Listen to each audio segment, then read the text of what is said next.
Bonjour à tous et bienvenue dans ce nouvel entretien IMO 2. Aujourd'hui, je reçois Grégory Iwes. Salut Grégory, comment est-ce que tu vas? Salut Vincent, mais très bien, Ouais. toi de même. Écoute, ça va, ouais. On discutait un peu de nos vacances. Non, mais ouais, ça va très bien. Il se passe beaucoup de choses dans l'immobilier. Je suis assez content de te recevoir parce qu'on s'est parlé il y a un an déjà. Exact. Et il y a un an, vous arriviez dans le marché immobilier. Et vous aviez une vision un peu, j'allais dire, belge, mais en tout cas étrangère du marché français. Tu m'as donné énormément de choses, plutôt bonnes d'ailleurs, sur ce que tu pensais du marché, du marché français. On va mettre la vidéo en dessous d'ailleurs pour ceux qui Les veulent agents la voir. immobiliers sont gâtés. Ouais, c'est ça. Ouais. Parce qu'on est un peu la Ligue des Champions. Je me souviens Ouais, qu'on avait aussi, parlé ouais, de on avait ça. parlé de avait parlé Porto de la aussi, Ligue des ouais. Champions. Ouais. Porto, le football. Oui, oui. Ouais. Et du coup, c'est intéressant de parler un an après ensemble pour voir ce qui a évolué. Mais avant toute chose, pour ceux qui te découvrent, est-ce que tu veux bien te présenter? Est-ce que tu viens présenter aussi ce que fait Wise, clairement, pour qu'on sache où on va? En effet, donc récapitulatif, Grégory West, Country Manager France de la solution Wise. Wise est une solution qui est plutôt jeune, Ouais. dans le sens où elle a déjà 20 ans. Ok. Mais on continue d'innover. Et c'est pour ça qu'on est arrivé en France il y a 2 ans, Ouais. avec pas mal de certitudes sur la partie logiciel métier, parce qu'on est leader en Belgique avec... Rappelle-moi, Ouais. Wise, donc logiciel métier, Logiciel métier. qui se veut être un CRM. Absolument, qui est un CRM donc pour vraiment la gestion de la relation client. Ok. Et également une troisième brique qui concerne finalement le marketing. Et là, je vais diviser en deux. Ouais. La possibilité d'envoyer ces campagnes d'emailing directement depuis Wise sans faire des exports, des imports de bases de données, Ok. et travailler des audiences spécifiques. Et ensuite, en effet, des outils de marketing automation pour digitaliser le parcours client, surtout pour par exemple un contact qui va rentrer d'un portail ou d'un site web ou d'une autre source. En fait, il va recevoir des contenus automatisés en Pour fonction pouvoir d'un le acquéreur, nourrir. d'un locataire, d'un vendeur. C'est toujours très spécifié en fonction de l'audience. Ok. Et là, on va s'inscrire sur du long terme, ça veut dire au moment de la réflexion, de l'achat ou de la location ou de la vente, jusqu'à finalement le moment où on signe un mandat, où on signe son offre et son acte. Et c'est d'automatiser et tout sur un du long tas de terme. choses. On l'a vu dans la dernière vidéo, justement, le degré d'optimisation, d'automatisation et surtout de précision avec lesquelles on pouvait automatiser ces choses-là. C'était assez intéressant. Ouais, Euh, le c'est système sûr. prend les variables, donc c'est bonjour monsieur Martin, Ouais.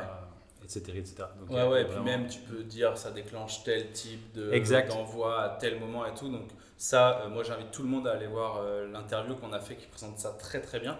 Ce qui était très intéressant dans l'interview qu'on a fait la dernière fois, c'était que tu arrivais avec un œil neuf. J'arrivais avec Aujourd'hui, ton œil il est un peu usé. Non, mais après un J'ai an, mis les lentilles, mais après un an, forcément, ta vision elle a changé. ouais. Et ça m'intéresse de voir justement ce que tu as appris, ce que vous avez appris sur le marché immobilier et quelles croyances tu as déconstruit, quelles croyances tu as construit. Alors, le marché a beaucoup changé déjà en 2 ans, Ouais. pas qu'en France, en Belgique aussi. Donc il y a eu des tendances et des changements à ce niveau-là. On se battait pour rentrer des mandats et puis ça partait très vite. Maintenant, les mandats, on les a, ça part moins vite. Ensuite, il y avait en fait toute cette notion d'écosystème où de plus en plus des groupes se consolident et structurent toute la chaîne. Et ensuite, oui, on a remarqué que les agents immobiliers continuent à avoir ce besoin d'être gâtés et du coup d'éviter de faire ce double encodage, d'avoir des solutions pour l'estimation, la pige, les documents légaux, le partage de mandats, etc. Et donc ça, c'est les croyances qu'on avait, qui se confirment et qui continuent à être un cas. Est-ce qu'ils sont si gâtés que ça, réellement? Parce que vous, j'imagine que vous avez réussi à convaincre des agences de travailler avec vous.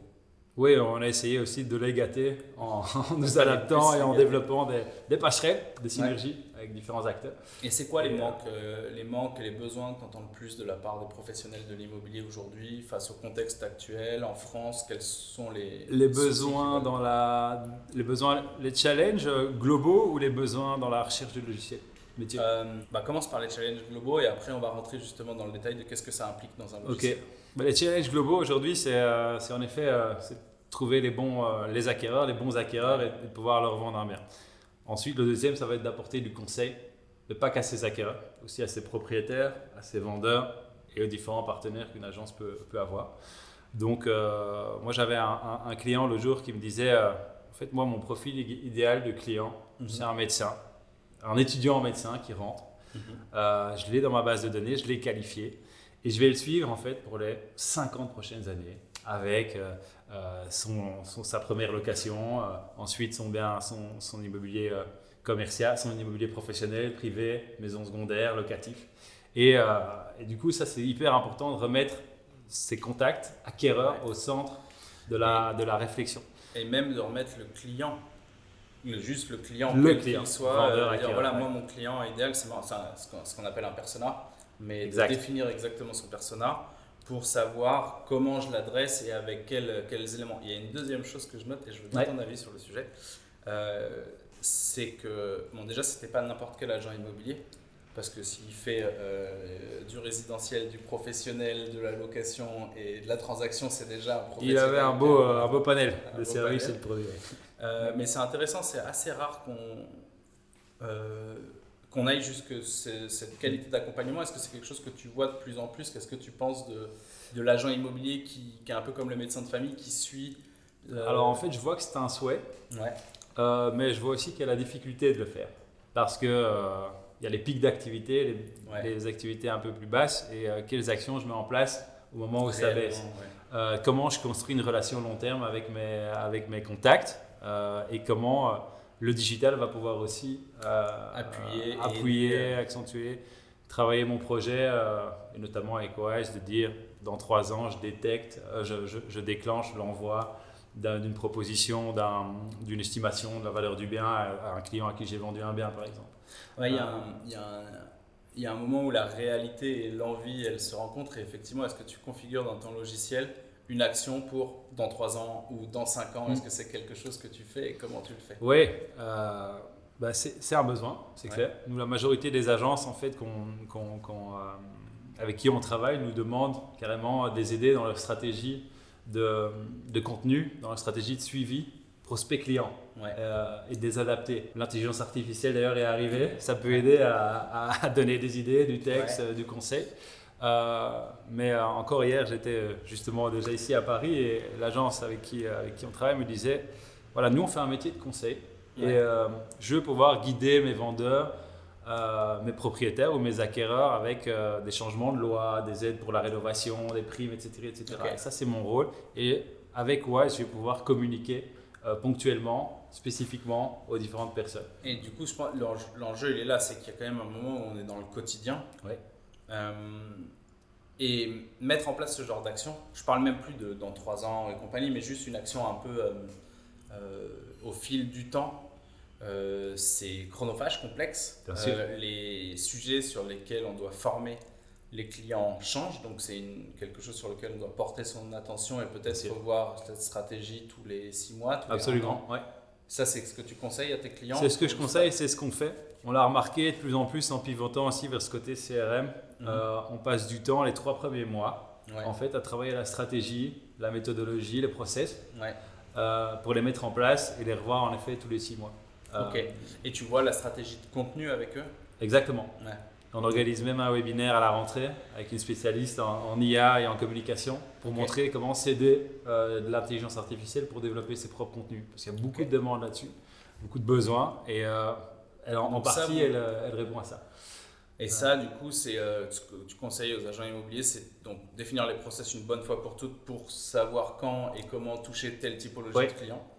Et après, redéfinir le contenu et la stratégie de contenu tous les 6 mois parce qu'il y a une évolution dans la rénovation énergétique. Parce que je prends un exemple qui est tout bête, mais j'ai vu passer là pendant l'été que la rénovation énergétique, Versailles était épargnée parce qu'il y a la proximité du château de Versailles. Donc toutes les agences de Versailles sur la rénovation énergétique, c'est un peu moins leur sujet. Ce genre de choses-là, il faut le revoir tous les 6 mois pour pouvoir toujours être pertinent en termes de conseils. C'est conseillé, absolument, 6 mois, 1 an. Maintenant que tu as 1 an de recul, un an de recul sur tes premiers clients en France, en tout cas, un an et demi même, un an. Ouais, plus d'1 an et demi. On a un an et demi. Commercialisation en janvier 2022. Donc là, tu as des clients, ça fait un an et demi qui sont là. On est d'accord que ce dont tu parles, c'est de l'inbound marketing ou du lead nurturing, on appelle ça comme on veut. Ouais. Mais l'idée, c'est d'identifier dans les prospects que tu travailles moins et que tu touches moins ceux qui sont chauds au moment où ils sont chauds avant qu'ils aillent communiquer avec un de tes concurrents. C'est le sujet. Bien sûr. Combien de temps ça prend avant que ça paye ce genre de stratégie? Il y a des résultats sur du court et sur du long terme. Je vais le découper en deux parce que je sais où est-ce qu'on va aller sur la partie court terme.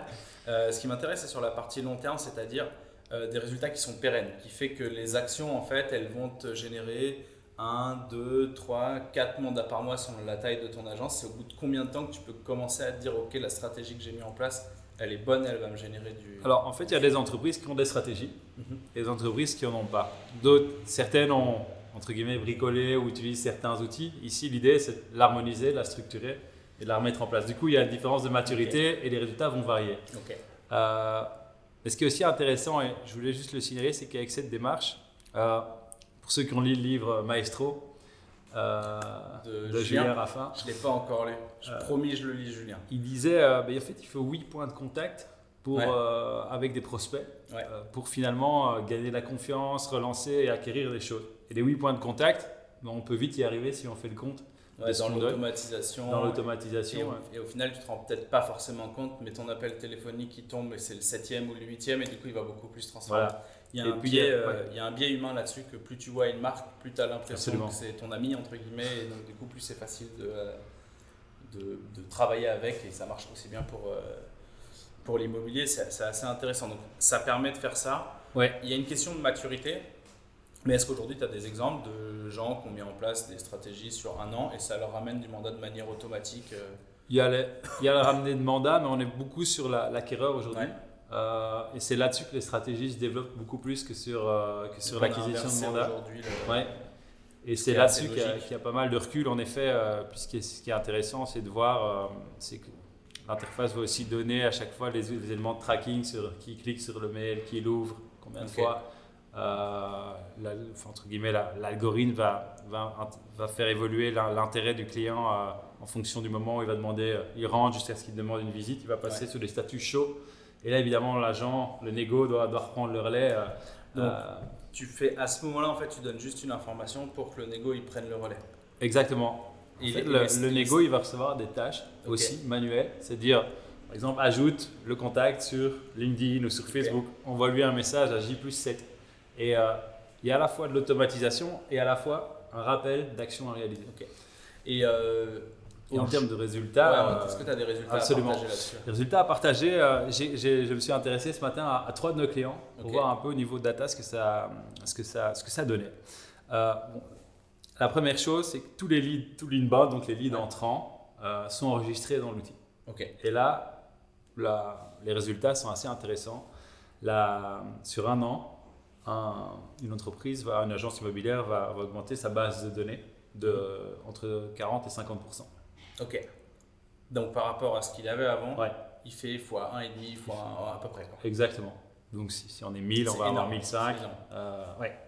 Et en plus, en général, c'est de la captation d'intérêt à un moment où je veux de l'info sur un bien, je veux de l'info sur l'entreprise ou même de l'info pour un projet de vente. Mais c'est surtout que du coup, c'est exponentiel avec le temps et donc travailler cette base de données-là, c'est indispensable. Exactement, indispensable. Et derrière, il y a tous les outils de tracking, de faire évoluer, de montrer en fait, j'ai acquis X leads, X ont transformé vraiment dans l'entonnoir, combien sont passés en show, en prêt à signer, en signé ou en abandonné. Et derrière, c'est ça aussi où l'outil va être intéressant, c'est qu'il y a tout l'aspect data et analyse. Est-ce qu'aujourd'hui, tu vois, après, parce qu'on en avait parlé de ça, je trouve ça intéressant. Un agent immobilier, une agence immobilière, elle a tout intérêt à mettre en place des indicateurs clés de performance. C'est clair. De se dire, ok, aujourd'hui, je suis capable de toucher tant de personnes avec les stratégies que je mets en place, ça va me générer tant de prospects.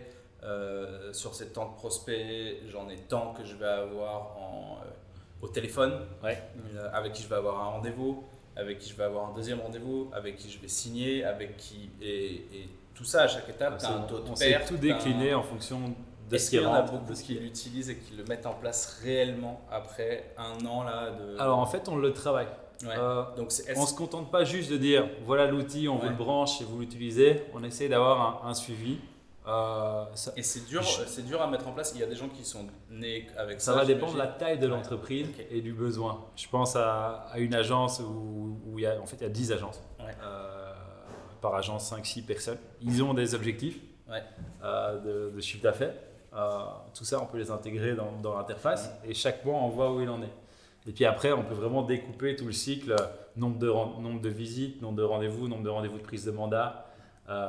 Et on sait tout décliner en fonction justement d'une base de données existante, Donc, eux, d'une ils ont base de déjà données ce rentrante. besoin-là. À partir du moment où tu as défini le chiffre d'affaires, après c'est entre guillemets, j'allais dire assez facile. Il y a un peu de travail de décliner en disant bon bah écoute, je sais que j'ai un taux de transformation de mes mandats de temps, donc il faut que je rentre tant de mandats. Donc Absolument. de décliner, c'est assez simple. Et pour des gens qui sont moins, ça représente quoi? C'est 10% de vos clients qui arrivent avec déjà ce savoir-faire, cette maturité-là, et tout le reste que vous essayez de faire monter en compétences là-dessus? Alors, je serais plutôt sur un peu plus, sur 30%. 30%. Ouais, sur 30% vraiment qui sont à la recherche de l'analyse de la performance, de l'optimisation, de la digitalisation du parcours d'achat ou de vente. Et dans le tracking aussi de son activité, de ses données. On parlait de Julien Raffin tout à l'heure qui finalement qui explique comment arriver en tout cas au succès en tant qu'agent immobilier, c'est avec cette rigueur, cette approche de dire il me faut X, voilà mes objectifs et il me faut X, tout est décliné pour les atteindre. Et dans Wise, on sait exactement le nombre de rendez-vous pris, le nombre de rendez-vous vendeurs, les décliner en fonction des types de rendez-vous. Et puis après, tout le pourcentage, les ventes en volume, en valeur, le chiffre d'affaires réalisé individuel, collectif, par agence, et le nombre de mandats exclusifs fois le nombre de ventes. Et en fait, tout ça sort de manière assez limpide et claire sur des tableaux de bord.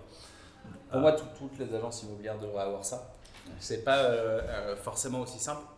La question que je me pose, c'est, tu me disais là que justement le marché c'était, en tout cas que inversé, le rapport de force inversé entre les mandats et les. Bon, il faut rentrer du mandat malgré tout parce que sans stock il n'y a pas d'acheteur. Mais est-ce que tu sais décliner ça aussi sur il faut le bon stock aussi en général. Oui, c'est ça. Et l'avoir rentré au bon prix, la bonne négociation. Les biens ODPEG, pardon, c'est plus difficile. Ça devient plus difficile à vendre. C'est pas le même type de personne que tu arrives à avoir. Donc pardon, est-ce que tu arrives à le décliner sur les acheteurs justement, ces KPI, ces indicateurs clés de performance? Comment tu les déclines sur les acheteurs et c'est quoi justement c'est nombre d'acheteurs par bien? Est-ce que tu pars du bien? Est-ce que tu pars du nombre d'acheteurs dans la base de données? Comment tu fais? En fait, les deux sont possibles, partir du bien, à partir des contacts et des types d'audience. Et après, on propose plus d'une centaine de tableaux de bord. Okay. Et c'est même évolutif parce qu'on est en train encore les adapter aux besoins que certaines personnes peuvent avoir. Et on se dit, tiens, ça peut servir à tout le monde. Tu as vu des trucs intelligents à partager à notre communauté sur comment bien traquer ça? C'est quoi la méthode qui est la plus. C'est quoi les deux indicateurs, trois indicateurs? L'idée dans Wise, les indicateurs clés de performance, c'est le nombre de rendez-vous vendeurs, puis après les prises de mandat. Ça, c'est vraiment pour les. Et puis après, la signale exclusive, simple. Et puis après, de voir en effet le pourcentage de commission. Et puis après, avec les acquéreurs, les acheteurs, c'est la durée moyenne de vente, ou d'achat dans ce cas-là. Ça va être. Donc c'est le temps entre commercialisation et compromis. Exactement. Tu as un nombre d'acquéreurs par mandat. Et puis la rentrée de trésorerie, ça c'est assez important, c'est de se dire en fonction de on sait qu'on a un acte le 13 septembre et que le cash rentrera dans les 15 ou 30 jours qui vont suivre, c'est en toute logique. Et il y a aussi ces éléments-là qui vont être importants, qui vont être suivis. Et nous, l'idée, c'est vraiment d'adapter les tableaux, de présenter ces tableaux de bord qui soient prêts dans le compte et facilement lisibles et accessibles. Donc, tu n'as pas forcément d'indicateurs clés de performance liés proprement aux acheteurs. En fait, c'est un délai de vente. Donc, on part quand même aujourd'hui encore du stock. Finalement, c'est ce qui va générer. Oui, c'est là-dessus qu'on va traquer et suivre.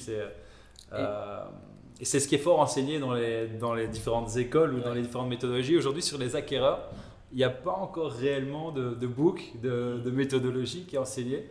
Et du coup, peut-être qu'il y a des choses à définir aujourd'hui. Il y a sûrement de la place pour définir ces KPI au niveau acquéreur. Mais je crois que c'est de se dire, en fait, combien de prospects rentrent Ouais.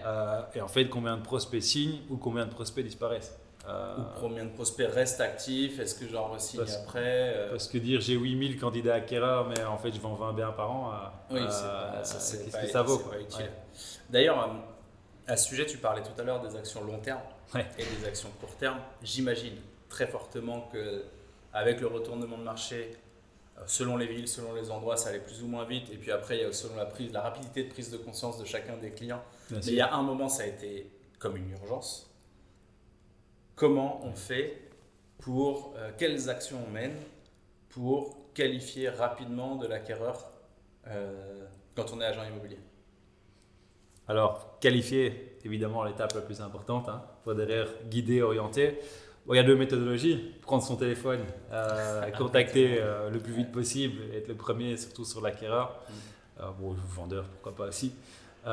Et derrière, évidemment, quand 30, 50 contacts, 30 chaque jour ou chaque semaine, ça dépend. C'est pas toujours possible de tous les suivre, les appeler. Ouais. Et de se dire, en fait, c'est le 29e, celui-là, il était fou et j'ai pas su le suivre. C'est pour ça que rentre en compte l'outil Wise qui dit le contact rentre, ils vont recevoir un premier email à l'inscription pour dire on a bien reçu votre demande, vous allez être contacté par un de nos conseillers ou un des négociateurs dans les 48 heures. N'hésitez pas déjà à cliquer sur le lien ci-dessous pour nous renseigner un peu plus, nous donner de l'info sur votre projet ou vos critères de recherche, comme ça on prépare notre premier appel. Et en fait, ce premier email-là, il va être déclenché dès la rentrée du contact dans le logiciel. Et tout ça a été automatisé. Donc le contact, il ne faut pas le saisir, il est déjà rentré avec toutes ses coordonnées. Et ensuite, Agir plus 3, on va mettre il y a une tâche qui va être attribuée, ou Agir plus 1, plus 2, finalement, avec l'entreprise, on va le définir, avec l'agence. Mais c'est dire, un appel téléphonique doit être réalisé. Ok, il est fait, pas fait. Puis après, ajouter sur Facebook, envoyer un message, sur LinkedIn ou autre, et voilà, si la visite se fait, tant mieux, on passe l'étape, il n'y a plus besoin de la passer. Il y a une automatisation et une suite de tâches à faire pour... c'est intéressant. Ton acheteur, il vient de quelque part. Bien sûr. Là, dans le cas que tu donnes, d'un portail, de ton site internet... Là, on parlait de KPI tout à l'heure. Ouais. Ça, c'est un bon KPI aussi pour d'où viennent mes candidats acquéreurs et quel budget je dois mettre sur quel portail. Ouais. Hyper important et ça, on l'a. Et savoir le coût par lead, exactement, le coût par prospect. Ouais, c'est très important. Mais du coup, il y a un coût. Et ça, j'ai l'impression qu'il y a encore beaucoup de gens trop de gens en tout cas, qui ne savent pas ce coût exactement, ce qu'il est. D'acquisition. Et en fait, une fois que tu te dis, un acheteur, il va me coûter peut-être 50 €, peut-être 100, peut-être 200, et ben là, c'est plus la même chose. Et donc, toi, ce que tu dis, c'est que sur cet acheteur qui me coûte, allez, on va dire 80 €, si je fais rien, c'est 80 € que j'ai jeté par la fenêtre. Oui, il est juste dans ma base, dans mon fichier client et je fais une action ponctuelle éventuellement. Quand je suis en galère, je les rappelle, mais sinon, en fait, je laisse passer. Et si j'automatise 3-4 choses et puis 2-3 choses à la main dans tout ça, et ben en fait, je suis en train de rentabiliser mes 80 € parce que je vais avoir plus d'informations sur lui. Et mine de rien, le secteur immobilier, il y a peu de secteurs aussi générateurs de leads. Mine de rien. Moi, je ne vois pas 10 secteurs, je ne vois pas 3 secteurs où tu génères autant de leads que dans l'immobilier. Mais après, il y en a et qu'il faut pouvoir les traiter. C'est ça, et les suivre, les traiter et les suivre. Méga important. Et les qualifier surtout. Et les qualifier. La base, c'est traiter, les qualifier. Quand tu as beaucoup de clients, c'est de savoir c'est qui que je dois appeler en premier. Je pensais à autre chose sur la génération de leads acheteurs. On en a un petit peu parlé tout à l'heure. Ta base de données. Yes.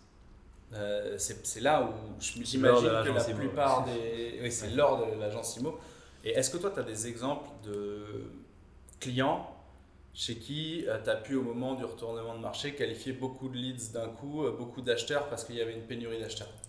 Alors, j'ai un exemple intéressant. J'ai lu récemment dans la presse, il y a quelques mois, que 30% des acquéreurs, des candidats acquéreurs, devaient changer, devaient finalement, parce que c'est une obligation avec le retournement de marché, devaient changer leurs critères de recherche. Ou leurs attentes. J'ai plus le même budget, j'ai plus les mêmes critères, etc. Et ce qu'on a mis en place, c'est des actions qui permettent de dire, je déclenche un envoi de mail à tous mes candidats acquéreurs, qu'ils soient 100, 2000, ou alors je peux même les spécifier, ceux qui sont rentrés entre telle date et telle date. Est-ce qu'il y a un projet de recherche, pas de projet de recherche? On envoie un mail avec un lien à cliquer, ils vont eux-mêmes modifier leurs critères. Et l'agence IMO va automatiquement voir qui a cliqué, quel est le taux d'ouverture, le taux de clic. Et en plus, sur sa fiche client, voilà, Monsieur Martin a modifié ses critères de recherche, son budget est passé de 300 000 à 250 000 et il ne cherche plus un 7 pièces mais un 5 pièces. Et en fait, tout ça, c'est remis dans l'historique client. Tu pars d'une information générale Ouais. sur l'acheteur, quelle qu'elle soit. Donc là, c'est ce que j'ai inventé. Changement de critères de recherche. Ouais. T'envoies un mail en disant je sais que, est-ce que vous c'est le cas? Si oui, mettez à jour parce qu'on a Ouais, peut-être des ou choses. je ne cherche plus, Ouais. ou je veux sortir de votre DB. Ouais, mais au moins ça te permet de de faire un bon nettoyage. Il vaut mieux en avoir 200 en stock que 8000. C'est ce que tu disais tout à l'heure, il y en a beaucoup, autant d'avoir que des bons que. Et ça, du coup, tu as des stats là-dessus? Oui, j'ai regardé justement en préparant l'interview. Beaucoup de gens qui remplissent, beaucoup de gens qui répondent. Alors, taux d'ouverture, on est aussi entre 50 et 60% sur un 1er mai, avec un taux de clic et de remplissage, justement d'adaptation, on tourne autour de 20-25%. Ce qui est intéressant, c'est que l'idée, c'est de faire un premier envoi, puis un deuxième envoi déclenché 5, 6, 7 jours après, pour tous ceux qui n'ont pas ouvert le mail. Et là, on retrouve aussi de nouveau des taux d'ouverture de 30%. Et des taux de remplissage de 20-25% sur la deuxième séquence. Donc à la fin, tu as 35%, 40% des gens qui ont rempli. Absolument. Donc sur une base de 1000 personnes, tu as 400 acheteurs qui redeviennent actifs dans ta zone de chalandise. Évidemment qu'il n'y a pas tout, il y a du bon grain et du c'est sûr. Évidemment, il y a des touristes, il y a des gens qui... Mais surtout ces gens-là, ça te permet déjà de faire une présélection. Enfin, un tri, il y a du nettoyage. Et anecdote assez intéressante, j'ai un client qui me disait, voilà, en fait, on m'a demandé de détecter tous mes prospects froids, chauds, et je fais un suivi téléphonique, mais j'en avais 400. Vous êtes arrivé, on a envoyé ce mail en 3 étapes, 3 séquences, et grâce à ça, j'ai pu détecter les intentions d'achat, ceux qui n'avaient plus de projet, pas de projet, et j'en ai suivi une trentaine au téléphone, et je devrais le contacter d'ailleurs pour voir ce que ça a donné. Ouais, c'est assez sûr qu'il y a des ventes qui ont été déclenchées grâce à ça, et puis c'est assez intéressant parce que on parlait de ça dans une précédente interview que vous pouvez retrouver sur la chaîne, mais il y a de moins de primo-accédants. Ouais. Donc la plupart des acheteurs ont un bien immobilier.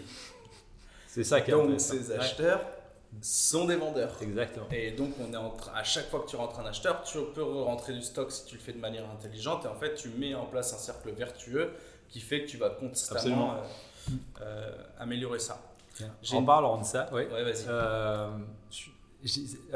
J'ai une agence hier qui me disait, en effet, on a tous nos candidats acquéreurs, mais après 6 mois, moi, s'il n'y a pas d'activité, j'estime qu'ils sont devenus propriétaires. Ah oui, ok. Et avec votre solution, ce que je vais pouvoir faire, c'est envoyer un contenu après 6 mois ou 1 an, 2 ans pour dire, voici des aides à la rénovation, des primes à la rénovation, nouvelle loi, attention, vous devez déclarer l'état d'occupation de votre bien à l'administration fiscale. Et en fait, elle fait de la communication envers finalement prospect. Et elle travaille sa base de son fichier client, ponctuellement en classant justement ces contacts. Je suis sûr qu'il y aura un truc à faire même pour leur envoyer un mail. Ça peut être du SMS aussi, je précise. Ouais, on peut décliner SMS ou mail. Pour profite de ça et que les gens cliquent que s'ils sont propriétaires, comme ça tu sais qu'ils passent propriétaires et du coup tu les mets dans la base de données. Mais justement, on peut créer ces audiences, c'est ça qui est intéressant. Mais j'en vois pas à 8000, j'en vois à 200 ou à 400 parce que ceux-là, en fait, c'est ceux que j'ai estimés être mes propriétaires. Ils sont devenus propriétaires, je pense, sur les 6 derniers mois. Et du coup, on est vraiment sur une base de données spécifique. Et une action spécifique sur une audience.